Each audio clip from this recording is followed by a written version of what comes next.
Hey everybody, Chuck Barone. Friday, May the 19th, 2023. Let's wrap this crazy week up. Wow, what a whipsaw wild ride. I mean, if this was a ride at Magic Mountain or Disneyland, people would pay extra money to come and ride it, right? Geez, nuts. Anyway, before we start, we welcome everybody to the show. We appreciate your guys' support. We welcome you here. I hope you guys are getting something of benefit every day from what we're doing here. We appreciate you guys watching the videos, asking your questions, your likes and shares, and all you guys do. All right, so let's look at these markets today. Yesterday, the markets were up because it was, yay, the debt ceiling deal is going to get fixed. Yay, it looks like they finally figured it out. Today, the stock market is down because it's, oh no, they might not figure it out. The debt ceiling, I guess that's the big topic. They're back to, oh no, the regional banks are in trouble. I guess the days they put that stuff out of their mind, the market goes up. The days they think about it, the market goes down. It's no rhyme or reason to it, guys. It's driven by the events of the day, and there's no real trend right now that I'm seeing. The bond market today yields up again. The 10-year jumps up 4 basis points, 3.69%. The 2-year up 2 basis points, 4.27%. Rates on the way up. Remember, they were down because everybody was happy. Now they're back. I mean, there's really nothing to this day-to-day stuff. Right now there isn't, at least. It's just all over the place.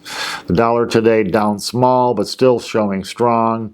103.19 on the index, a good solid number for the dollar. You got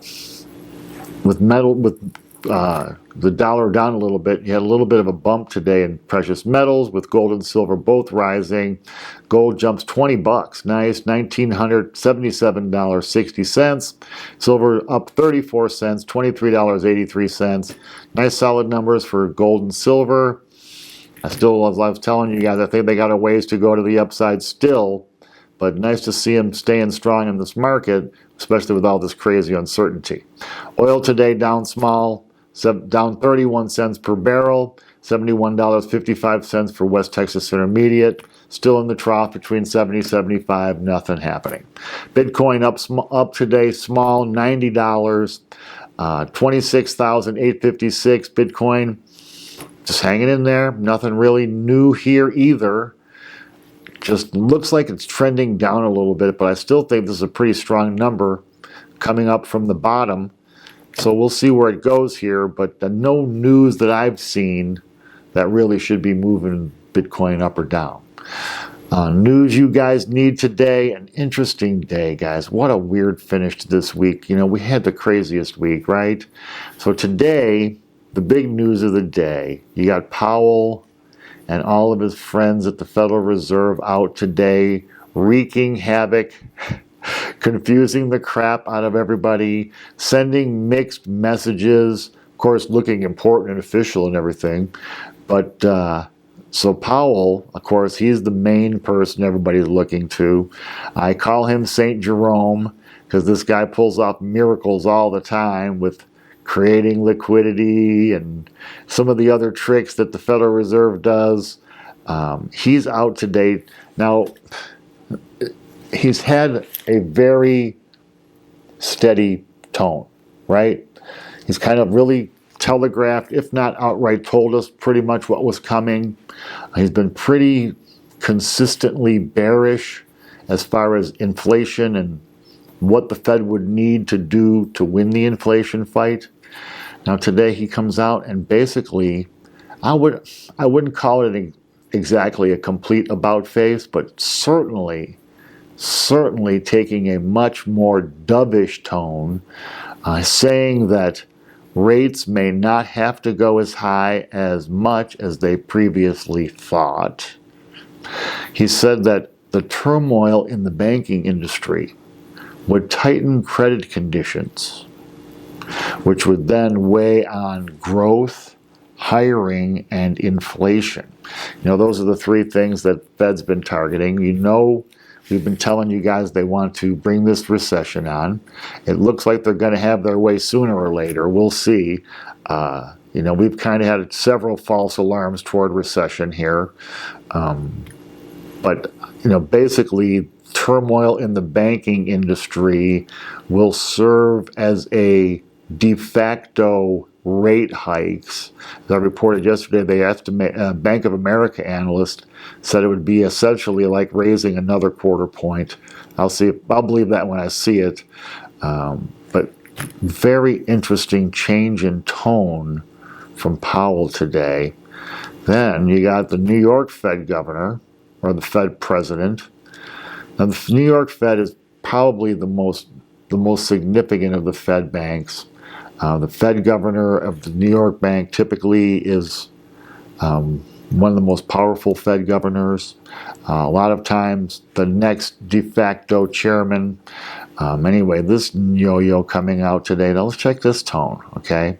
He said, the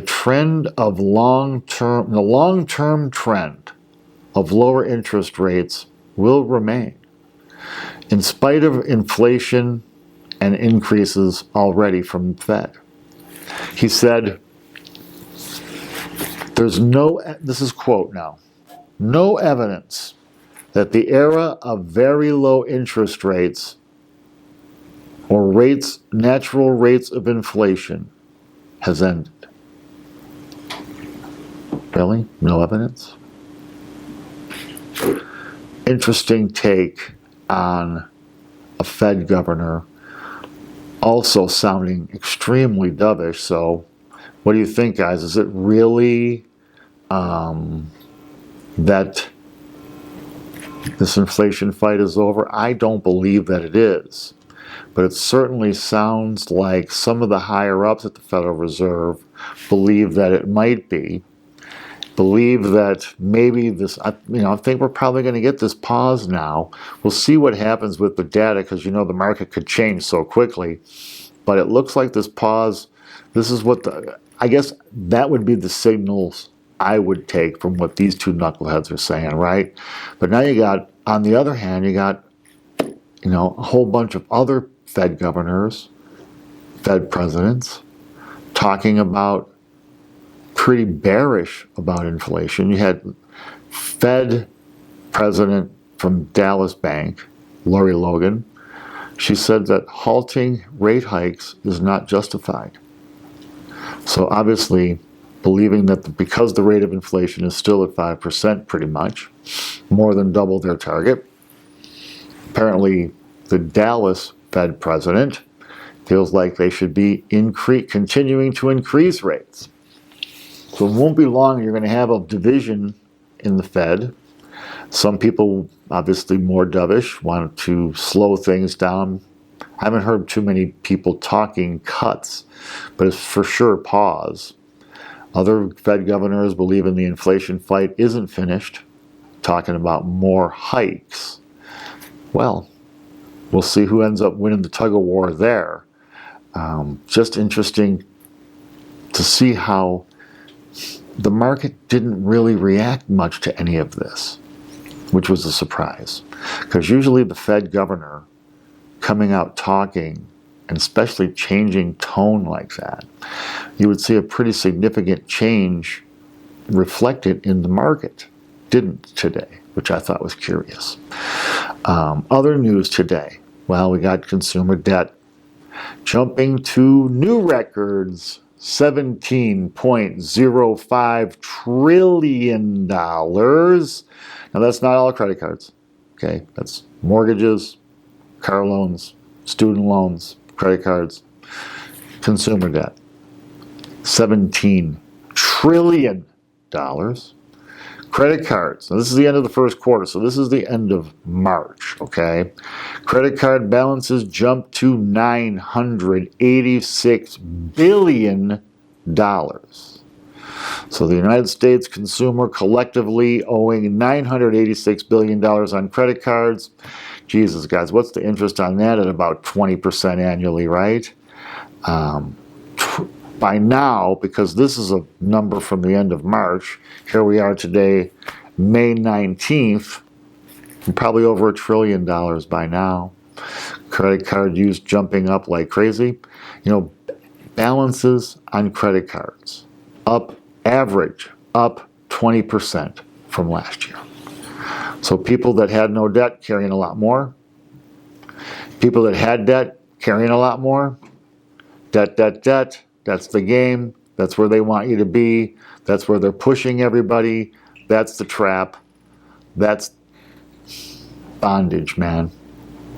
Debt slavery. Slave to payments. Be careful of the debt stuff, guys. I've been warning you guys about this stuff since we started the show. Now you can see where it's leading. It's just, you know, you don't have to like be Sherlock Holmes or like super smart. You look at this and you say, okay, you know, who benefits from it? The wealthy, corporations, and that's also owned by the wealthy, by the way. And who doesn't? Us. Yeah, so we're going to buy something that's already overpriced and going to now add on to the price by paying interest on the overpriced stuff. Crazy. Be careful of debt, guys. Let's sum this week up, because this was a wild and crazy week, wasn't it, right? Okay, so what did we learn this week? Let's look at some of this. I made some notes. Consumers, pretty much to the end of the line. Debt levels at records we just talked about. Consumer sentiment crashing. 67% of people surveyed by Susie Orman's company don't have $400 saved. 70% of the country basically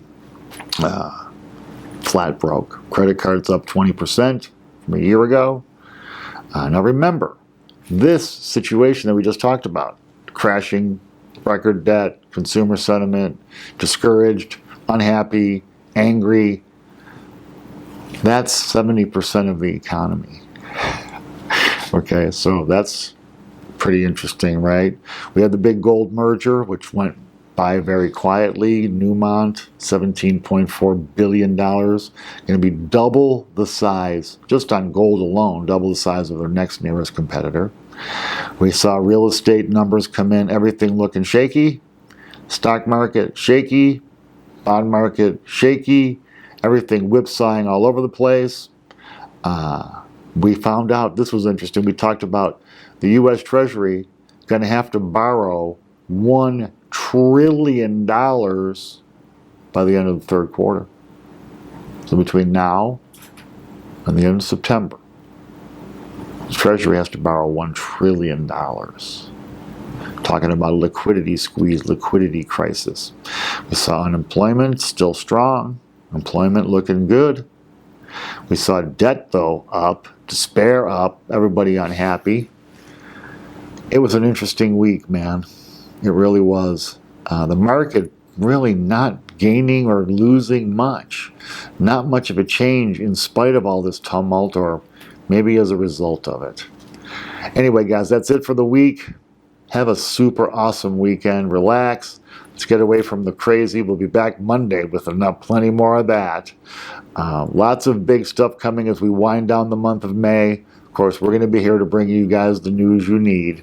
If you like what you're hearing, please hit the like button. We appreciate that. It changes things around, helps get our message out, our video out to more people. If you have questions, please ask them in the comment section. If it's more in-depth, ask Chuck Barone at gmail.com. Share the video with your friends. Make sure you're subscribed and hit that notification button so you'll know when the videos come out. We appreciate your support, guys. Have a super good, relaxing weekend. I know I intend to. And we'll be back on Monday to bring you guys the news and what's going on latest in the crazy world we're living in today. Until then, guys, take care. Thanks.